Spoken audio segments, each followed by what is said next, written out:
なんかしっかりとこう乳化された香りってバターのね柔らかい香りがするんですよね。ソース感だいぶ出てると思うんですよね。ちゃんとした滑らかさというか、うわうまっ。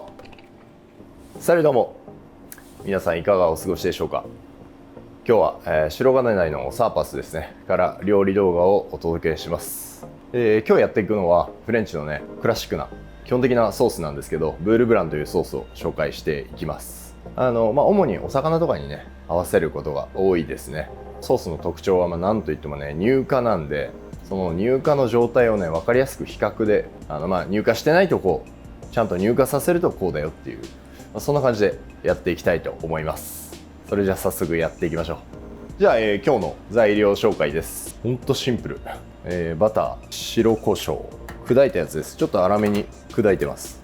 これ香り用ですねと、白ワインビネガー、エシャロット、こんな感じです。じゃあ、まずはエシャロットですね切っていきます。エシャロットシズレっていうんですけど、要はみじん切りみたいなもんですね。普通にね千切りでも問題ないですね。千切りする人も多分います。これぐらい細かければ十分味が出ると思います。白ワインビネガー1に対して白ワイン2ぐらいで、僕はやりますね。エシャロットが今日 80g ぐらい多分で、白ワインビネガーが50の白ワイン100っていう感じです。しっかりとねがっつりと煮詰めていきます。こんな感じでねひたすら煮詰めます。だいたいこれ中火でじっくりいきます。強火でねガンガン攻めちゃう方もいらっしゃると思うんですけどね、僕は中火ですね。これねちゃんと煮詰めきらないとね酸っぱくてねとてもじゃないけどねこうソースにした時食べづらいんで、だいぶ液体なくなってきたんでさらにこうちょっと火力を落としましょう。弱火とかにしますね。だいぶ液体もうほぼないですね。このねエシャロットがビネガーと反応してこのピンク色になるのがねなんか僕すごい好きなんですよね。伝わってほしいなこれ、フランス料理やってる人、これぐらいですね。もうかなりカツカツ、もうなんならないですよね。ここまでこれがソースのベースになります。これを赤ワインでボルドー風のソースを作ったりする場合もありますね。でこのソースベースこれをね、半分こっちに入れましょう。ちょっとね失敗しがちな作り方というかやっていきますか。バター入れるんですよね。大体この量に対して100ぐらいは入れますね。こうねバター一気に入れちゃうパターン。そうするとねこうなかなか乳化しづらいと思うんですよねこれ。でもやっぱりこうねだいぶサラッとした状態で、どうしてもねやっぱ透明がかってますね。鍋を回して温度を均一に保とうとは今してますけど、でもそれでもねやっぱりねこの作り方だと分離しますね。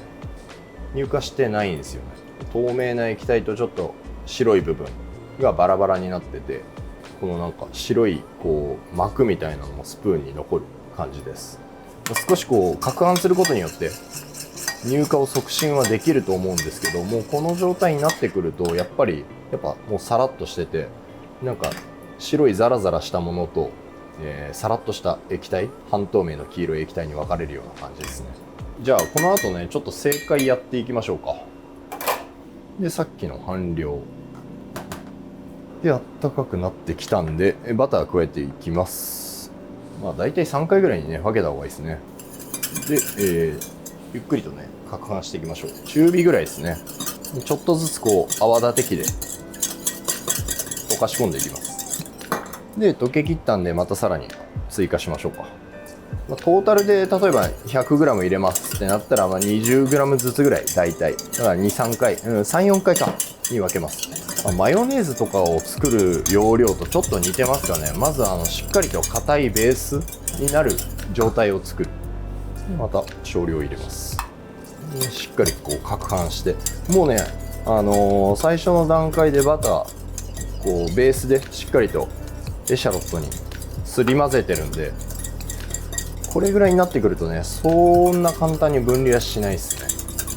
もうあとはこのまま加えちゃって大丈夫だと思います。分離しないと思います。香りが全然香りは違いますね。なんかしっかりとこう乳化された香りってなんだろうな、こうバターのね柔らかい香りがするんですよね。今ね大体同じぐらいのバターの量入ったんですよね。バターの量入ってもうね全然仕上がり違いますね。でかなりこれね固めにしっかりと作れてる状態だと思うんですよ。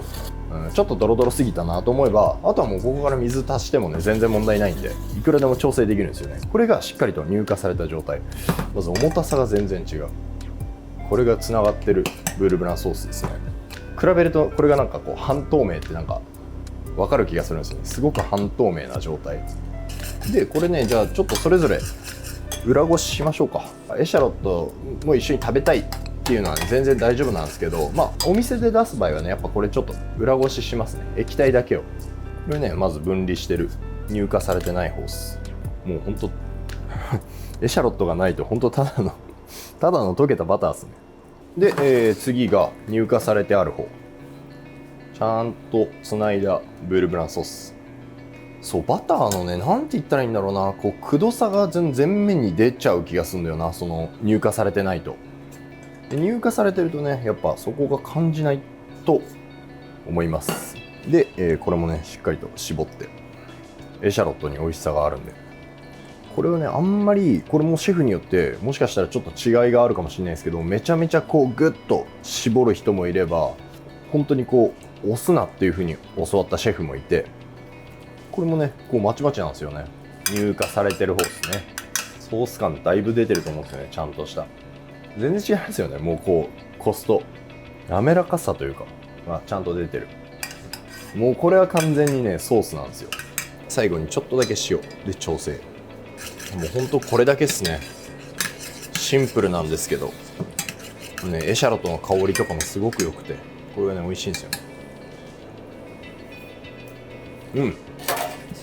うまっ。じゃあもうこのままでね終わっちゃうのもあれなんで、魚焼いてちょっと食べます。またねスーパーの切り身でパリッと魚焼く動画出したいな。ちょっとオイル多めですね。魚焼くときオイル多めの方が皮パリッと焼けてね美味しいんですよね。でもねあんまりね身の方までね焼きすぎるような感じになっちゃうとねパサパサになったりとか、水分がね完全にこう抜けきっちゃったら美味しくないんでね、そのバランスは大事ですよね。皮ばっかりに注力もしてられないですからね。あとは火消して余熱でいけますね。はい。最後ちゃんと温めましょうか。この時にねちょっと少し水とか加えておくと分離しづらいですね。湯気が立ってくるぐらい、あんまボコボコ沸かしちゃうと、ね、分離の原因になっちゃうんで。そう意外とね繊細なんですよね、このブールブランソースってやっぱり基本中の基本だけど、やっぱこれをね押さえておくとソース作りっていうのがねこう飛躍的に向上しますから、腕が。はい、こんな感じです。じゃあ盛り付けいきますね。先にソース引いちゃった方がで、パリッと焼いた魚、いいじゃないですか。シンプルだけど丁寧な仕事が詰まってる。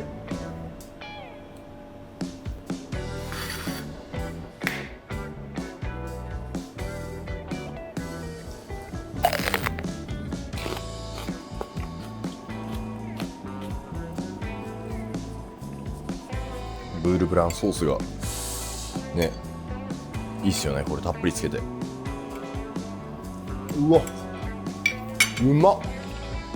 ブールブランソースは当然美味しくて驚いたんだけど、割とさっと焼いた魚があまりにうまくてびっくりした。エシャロットの香りと白胡椒のねちょっとスパイシー感とビネガーの酸味にバターが合わさってて、ね、ずっと食べれちゃうとねバター摂取しすぎかもしんない。毎日食べてたら確かにすげえ。でもねこうレストランでもそうですけどビストロでもねこうたまにこうねほんと丁寧に焼いた魚とこのブールブランだけのねシンプルなお皿とか出てくるとすごいテンション上がるんですよね。同業の人ぜひね分かってほしい、この気持ち。うまい。はい、というわけで基本のバターソースブールブランのね比較でしたね。分離してるものとしっかりと乳化してるもの、違いどうでしたかね。分かっていただけたらすごく嬉しいです。やっぱりあれだけのねこうバターだけ使うようなソースっていうのはねなかなかこうパッとは、やることは少ないとも思うんですけど、例えば白いカブとかあるじゃないですか。ああいうのをこうペーストピューレにしてちょっと混ぜたりとか、白い人参とかカリフラワーとかもねやっぱ白いものでペーストにして合わせたりしてバターの量を減らすっていうようなやり方もあったりするんでね、応用はいろいろあると思うんで、是非ね今後何かああいう形そのままじゃなくて乳化というものに対してね少しこう日々の食卓に役に立てていただけたら嬉しいです。というわけでまた次回の動画でお会いしましょう。アビアント。サリューどうも。そうですね。どういう挨拶してたっけ今日もやっていきます。今日も、料理を紹介していきます。